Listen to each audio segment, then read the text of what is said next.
Hey guys, what is up? In today's video, I'll show you how to fix Call of Duty Modern Warfare 4 attestation requirement not met even after updating your BIOS. So here's what you gotta do. First, you want to exit out of this, go to search, type in run. In run, you want to type in tpm.msc.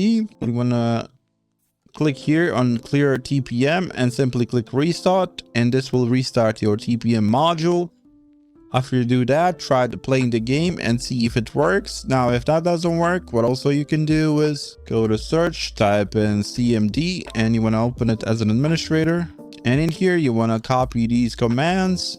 So first command, and then press enter, and it says completed successfully. And then the second command, and then press enter. And now type in exit.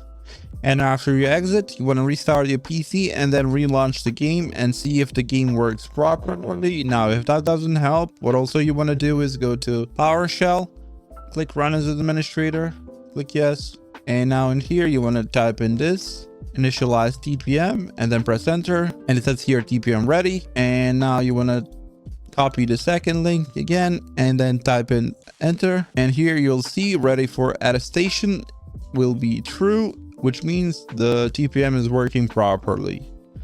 Also, if nothing else works out of this, what also you can do is simply go to your BIOS and simply disable both TPM and secure boot and then boot your PC and launch the game. And once you get the error, then you want to turn off your PC and go back to BIOS and enable both again, so the secure boot and TPM in the BIOS, and then it should hopefully work properly. Anyways, that's it for this video. That's how you fix Call of Duty Modern Warfare 4 attestation requirement not met after updating BIOS. Hopefully this video helped you guys. Like, subscribe, comment down below. See you guys in the next one. Bye bye.